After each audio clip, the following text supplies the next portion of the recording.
capture on the camera? It's capturing all of you. It's not capture. It's just your knees and up. Are my knees not sure? They look good. Yeah, your knees are okay. Yeah. You might need a Little right red. there. Yeah, take your thumb right Yeah. here, and get your elbows. All right, so we're already recording live, y'all. All right, and then I'm gonna record here. All right. And we're live.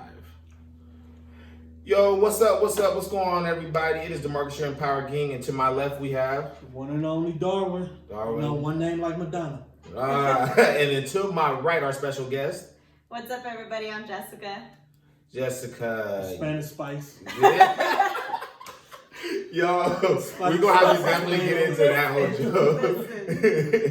So what's going on, everybody? So literally we have changed the episode title, calling it From the Hip, because we looked on Spotify a little while ago and we saw that Just Our Thoughts was already taken, and we're not trying to have no copywriting problems, especially this early in the game. So as of right now, we're calling it From the Hip. There's really no official intro other than what we got right now.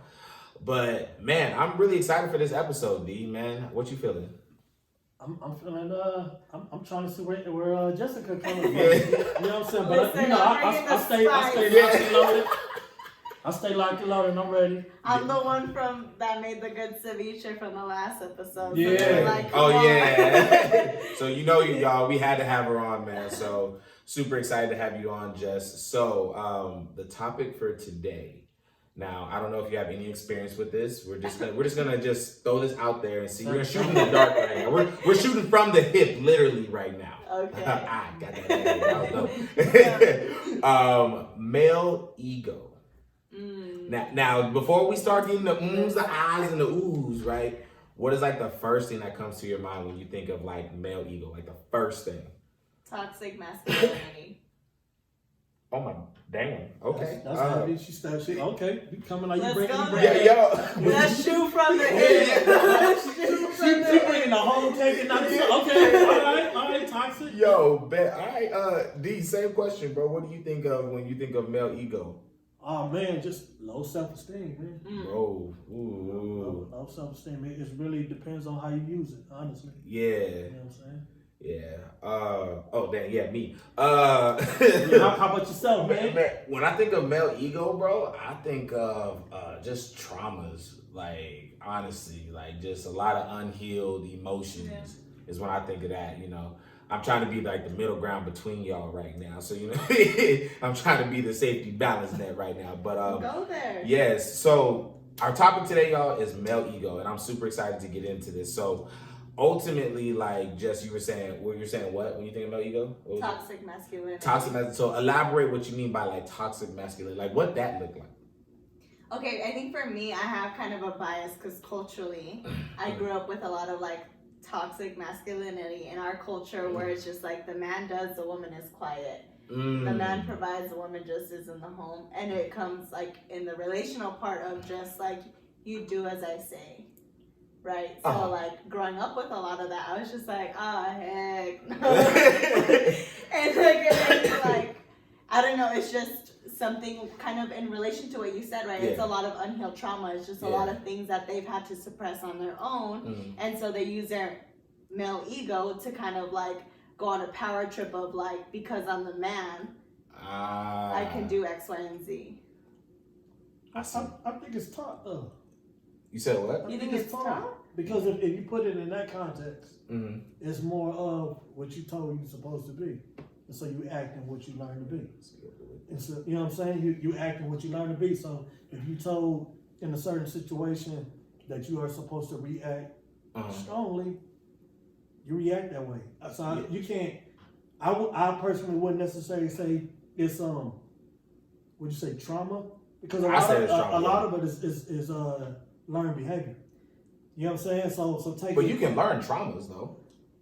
I think you can learn the wrong way to be. I wouldn't say in that context. Yeah. I wouldn't say, because if you take it like I can be a young boy, grow up in the house of a dad that did that, and I had a good life, but I just imitated what I seen. My tutelage on what a man is and what I'm supposed to react to Yeah. in a certain situation. It's basically been taught to you. Yeah. So okay, so then to you, just like, is it okay? So like you said, like in the household, the man is always like, I'm the man, so it's gonna go the way I think it is. Is that really bad though? Like, and I'm not saying this in a bad sense. I know this is gonna sound joking, but it's like women have a hard enough time deciding what they want to eat. So if there's no one making the like decisive decision, is that really a bad thing? I'm gonna go back and ask him a question before I answer Okay. you. Okay, yeah. I'll say Do you think a male can be aware of these toxic behaviors Absolutely, when it's brought to his attention. when it's brought to? So you don't think, as a man growing up, if he learns these behaviors, that he's gonna become aware of the pain or the trauma that he's putting onto other people? Do you expect to answer questions that you never learned the answer to? Okay, so but what I'm saying is, But yes or no, but I'm answering your no, question. right? Okay, so if we're talking in this day and age, right? You're gonna tell me a man is not aware of these toxic behaviors with everything that's been given, like basically on the internet to No, like learn. Because everything don't look the same to everybody.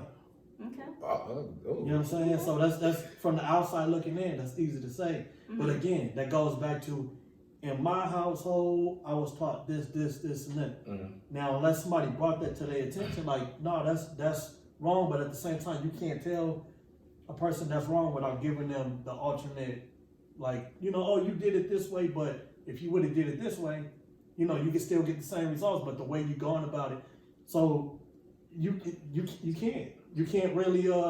In some instances, yeah, but in that aspect.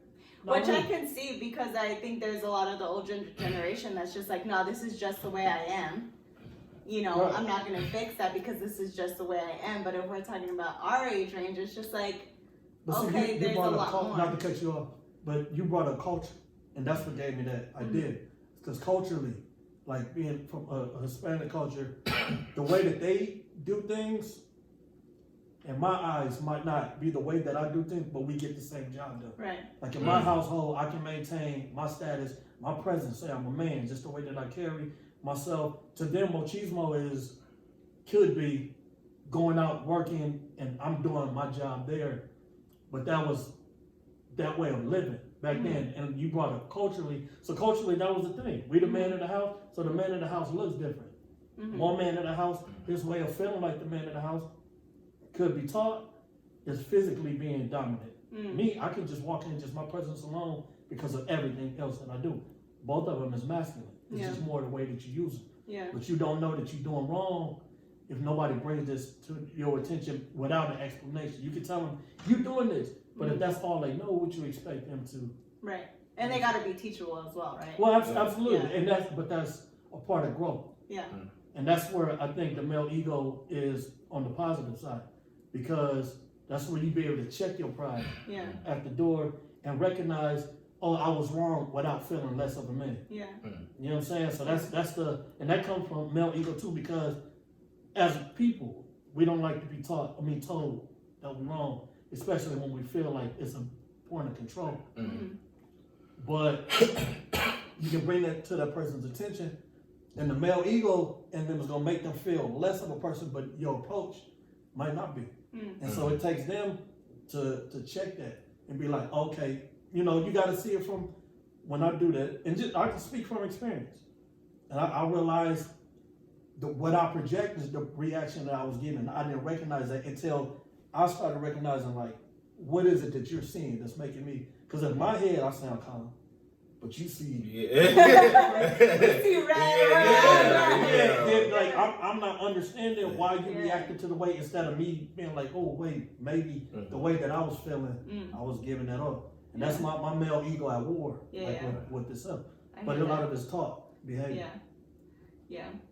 And to go back to your question where you asked about, well, women don't really always know what they want to eat. I think it's in that context, were women enabled to actually have a voice, to actually make a decision? Or was it just hush hush? And I think that's kind of like where I would struggle with even answering that. Okay, so like, I guess in the sense of like, when women having a voice obviously is a very like, women should have a voice.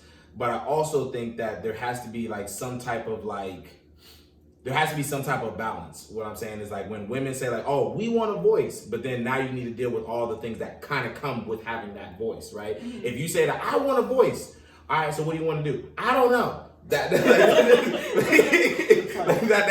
doesn't really help the situation, right? And even this, and I'm gonna go even a step further, is like that whole like when it comes to like double standards between men and women, right? Is that like, oh, women should get paid just as much as men, they should get all this and all that. Okay, cool. I agree. If you want equality, that's fine.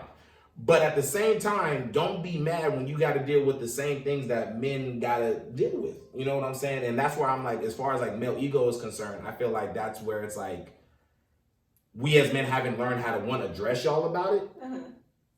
One, either because we're scared, or two, because it's just like, yo, how do we tell a female like, yo, like, this is what kind of comes with it. Like, if you want that voice, you got to be able to decide whether you want Del Taco or Taco Bell. You know, you got to be able to choose between those things. That's how like I've seen it. You know what I'm saying? Mm-hmm. That's the context I'm in. I don't know if that answers what you were looking for. I mean, yeah, but yes and no. Okay. Okay, go for it. Like yes and no, because what you're saying is like, yeah, women are going to like have to, if they want the equality, they're going to have to learn what comes with it, right? Yeah. But what I was asking more so was in the context of the first question of, can women have a voice if they can't even decide? It's just like, well, how do we teach women to have a voice? But hey, like, this is also the weight that comes with it. Well, you get what I'm saying? Yeah, so then that would ask the question, like, should women really have a voice like that? I can understand, like, having a voice inside your marriage, maybe, you know, like, yo, babe, that's not a good idea, or this isn't a good idea. I can understand that. But now if you're talking about on a global scale of women coming together and saying, hey, we have a voice, we should do this.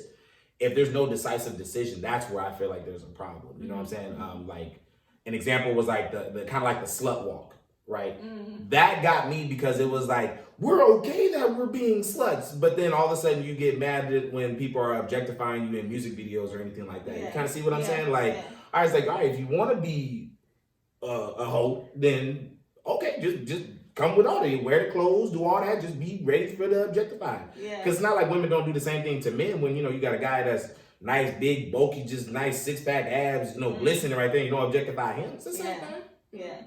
Go ahead. I was just going to say, it's hard for me because I also come from a conservative, like, you know, worldview and like way of thinking because I'm like, yeah, there's a extent where women should have a voice, but I think also like in a marriage, like the man is supposed to lead and like women are supposed to like, you know, honor their husband's like decisions and stuff. So I think there's a fine line. I like you with that. I think there's a fine line because when I think relationship, I think partnership, and I think partnership. Right. And in a partnership, everybody fits. Mm-hmm.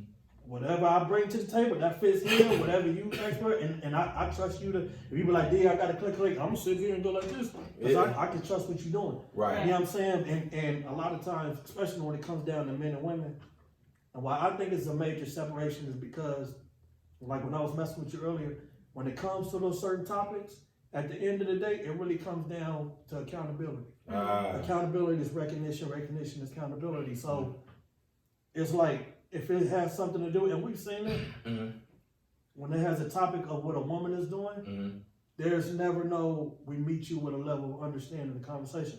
It's we come to the table with hostility. You know what I'm saying? And so it's like how you expect to have understanding if you know, coming with that type of energy. You coming from a place of defense instead of this is why we do it that way.